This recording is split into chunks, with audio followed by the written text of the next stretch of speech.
Hello and welcome back to another YouTube video. Today I'm doing a top lane tier list for patch 13.15, so if you enjoy my content, like and subscribe, and let's get into it. To begin with, there were actually a lot of changes towards top lane this patch. A lot of them are kind of indirect, either mid lane buffs, adjustments to pets, or just straight up nerfs towards champions. There is a lot here, so let's get into it. To begin with, the main one is Aatrox. Aatrox obviously was really strong last patch. He was by far and away the best champion in the game, alongside Rek'Sai. This patch he has been nerfed, and he's sitting around the bottom of the A tier. The nerfs really did hit him quite hard, losing 10% AD ratio on your Q, which is your main ability and has 3 different strikes, is a lot of damage to lose, so he now sits in the A tier. There is a high chance he gets dropped down to the B tier if people start building him poorly, and with the Duskblade changes next patch, which will affect him. Gwen is going to move up a tier. Her win rate hasn't really adjusted, but this doesn't surprise me. When a champion's pick rate usually goes up, it means they're being picked more into bad matchups, and just new people are picking the champ up. The buffs were quite nice towards helping her in bad matchups, however, so there is more win rate to gain there, definitely. Good amount of resist to gain on the W early on, and a good amount of health regen to gain. Gwen has quite high health regen now, so overall this is quite beneficial towards her. Definitely going to move up into the A tier, can compete against a lot of the tanks, and we should definitely see her at Worlds. Shyvana is going to move down into the C tier, now struggling in the top lane. Her Ravenous Triforce build wasn't doing too bad last patch, but is still just not going to perform to the same level as a lot of other champions in the top lane, which can kind of do similar things. She's also being nerfed this patch, which is definitely going to hurt her. I don't think we're going to see Shyvana top suddenly have any play rate. I think it's going to start fading the moment she gets nerfed next patch. So in the C tier for the moment, high chance of being removed next patch. Sejuani gonna go down, well, gonna stay in the C tier, quite close to dropping down to the D tier. Nerfs towards her W, losing 10 damage on each swing. It is really painful for Sejuani top, who's very reliant on her damage to be able to bully out a lot of top laners, running things like Scorch to really like harass and chunk out people. Losing this damage, gonna hurt her trade combos, loses some opportunities of lethal, and in general this just hurts Sejuani's ability to play and farm in the top lane. So definitely teetering on the edge of D tier. I wouldn't recommend playing this champion. There's a lot of other better tanks at the moment. I'd definitely avoid things like Sejuani and Cassante. Rammus is still good into very AD heavy comps, but he's more situational. He just works with things like Full Mail and Sword Boots quite well though. Camille is actually going to move up to the top of the S tier, bordering S plus tier. She's performing really well with her buffs, gaining a large amount of on-hit damage on her R has definitely helped. That combined with a bunch of, a bit of AD growth on the champion is definitely pushing her really close towards the S plus tier. If you're itemizing her correctly with things like your Ravenous, your Triforce, your Sterix, Shojin, items like these are all really strong on Camille at the moment. Definitely consider going these. If you're going these, then she is probably an S plus tier pick at the moment and might be the best top laner in the game. Yone is going to stay in the A tier, however he's going to be very close to moving up into the S tier. The buffs really did help him, it allowed him to trade a lot more freely with opponents. There are a lot of good builds for Yone at the moment. I've seen people go things like Even Shroud, Hullbreaker, Kraken. There's lots of options in like whether you want to go like a damage tree, something like the Kraken, the IE. If you want to go something more like the split push build, then you do have options like the Hullbreaker, the Iceborne, the Sterix. These all do work well. And if you want to be more supportive, and I've seen people go like Even Shroud. Overall, Champ's in a really good spot at the moment. Definitely consider picking him up if you like having build diversity.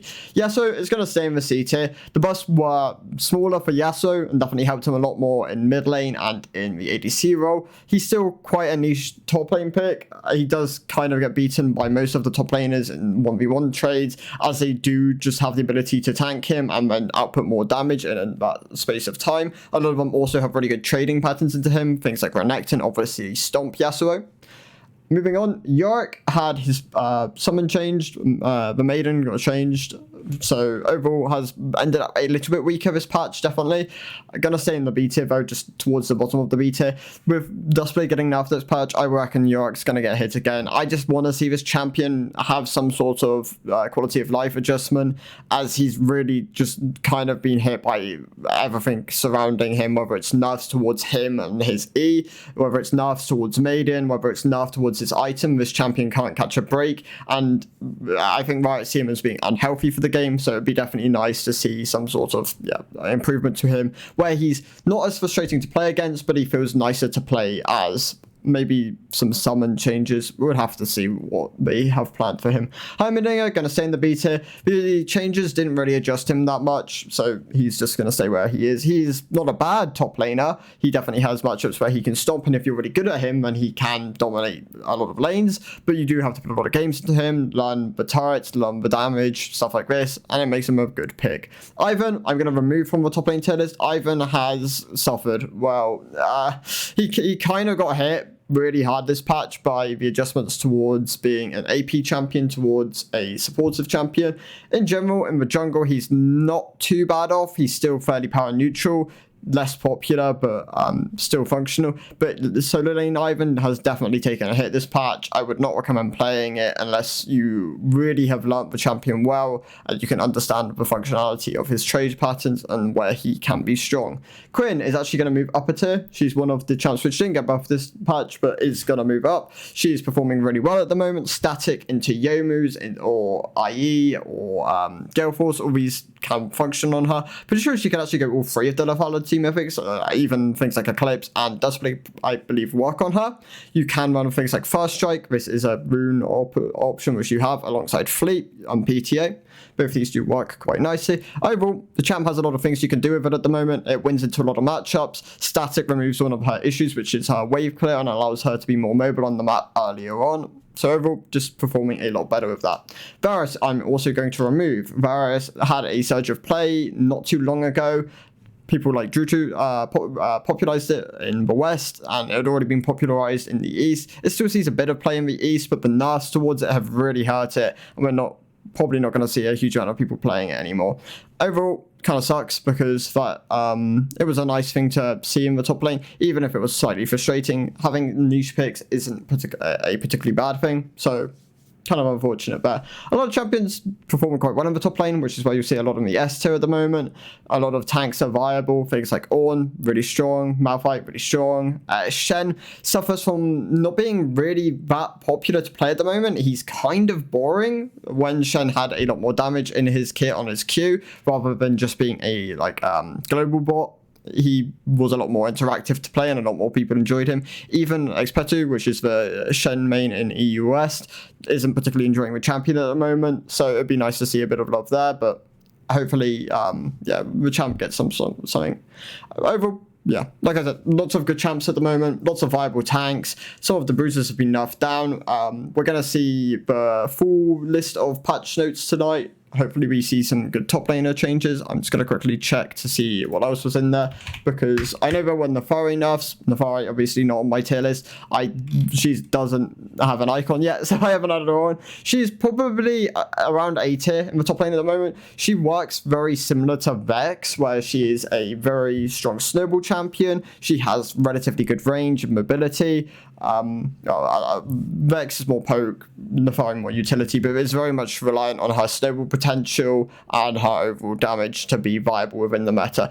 She's getting nerfed next patch, which would be interesting to see if they nerf her damage down or just her durability. If it's her durability, that's probably the way to go with the champion, but it'd be nice to see something, because I know she struggles quite a bit in high elo. Other things to talk about are things like Karma, which is going to get buffed next patch. Might see Karma solo lane if it's something which benefits her. Something like Q might be good for wave clear. Something like Q would be good for wave clear. If it's E shielding, then it's more tailored towards support. However, it can be used in trades.